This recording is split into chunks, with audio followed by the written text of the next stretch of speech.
Hey guys, how's it going? I'm gonna talk about Stalder and Endo in this video. So Stalder and Endo, these are really important basic of inverse skill. Then if you can do this, you can learn so many advanced skills from them. So we wanna make sure we can do them easily. So in this video, I'm gonna talk about 3 things that we should know before we start doing Stalder and Endo. And I'm gonna talk about training plan, how to run Stalder and Endos. Okay, let's go. Yeah, so 3 things why we should know. So these are the kind of common errors that happens a lot when we run Stalder and Endo, and we wanna make sure that won't happen when we run Stalder and Endo. The first one is like our hips get too close.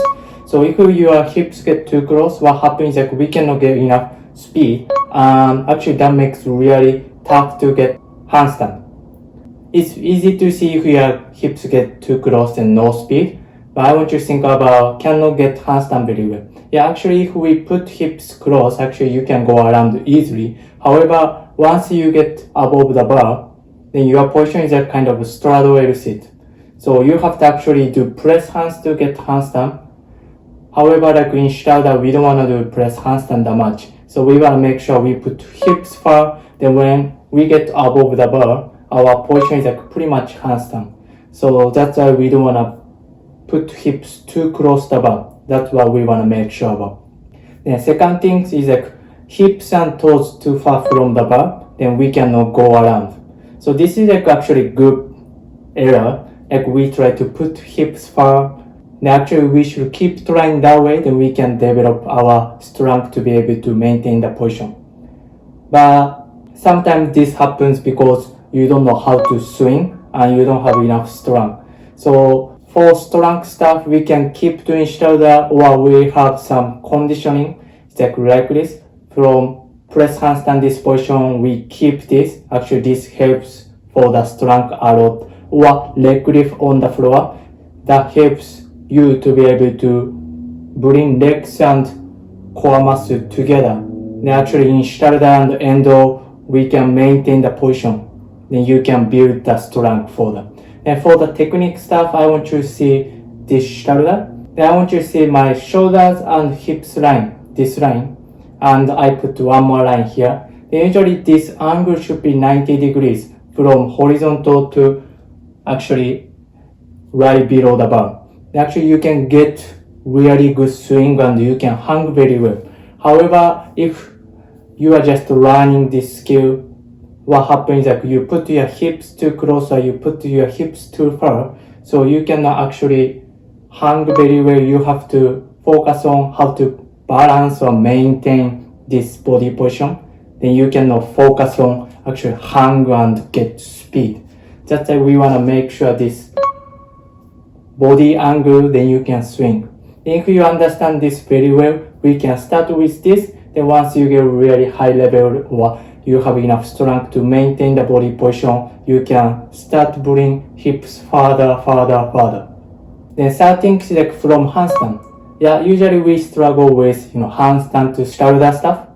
But actually Endo, this is quite easy, so I'm not gonna talk about that. But Stalder, actually this kind of thing happen. We cannot get in, or from handstand, we put hips too close so we cannot get enough speed or something like that. So for this, just what we should think about is like good front support position.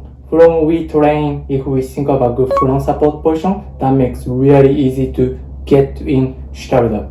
And one more thing is like where your hips are. So think about these two. Front support, then maintain your hips position to get in. I'm gonna talk about this more later, but this shouldn't be the big problem if you understand this front support and think about hips position, these two. Okay, so now how to run. It's a training idea. So I have 2 ways to approach for Stalder and Endo. So one is like going around, another one is like swing. So we can do both of them at the same time.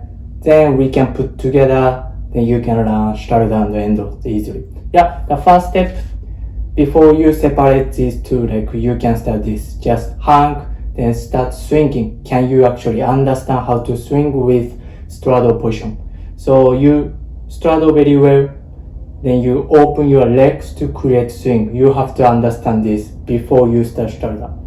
Yeah, then after that, I'm gonna explain going around part. Yeah, you start foot circle for Stalder and for endo, forward and backwards. Just I want you to think about when you start going around, I want you to bring butt as far as you can from the bar and push the bar. Then you can actually get speed very well. I want you to understand that. Then when you do Stalder endo, actually that helps you to get enough speed. Then second step is like we actually do it without putting feet on the bar. It's like foot circle, then Stalder, Stalder, Stalder, or foot circle, endo, endo, endo. Then you should be able to do this around 10 times in a row, Stalder and endos. Yeah, then next step, this is my favorite. You go around, then you actually touch feet together, then keep going. If you can do this 7 times in a row, 10 times in a row, this helps actually handstand to Stalder, handstand to endo very well. Because when you put feet together, this position is pretty much pike handstand position. It's really close to handstand position. Then actually you can make this bigger, bigger, bigger. If you keep doing this, that will be actually handstand eventually. Yeah, so these are the way I approach for Stalder with circle stuff. Then I talk about swing stuff. Yeah, so after you can do the normal swing, I start from jump, swing, then coming back.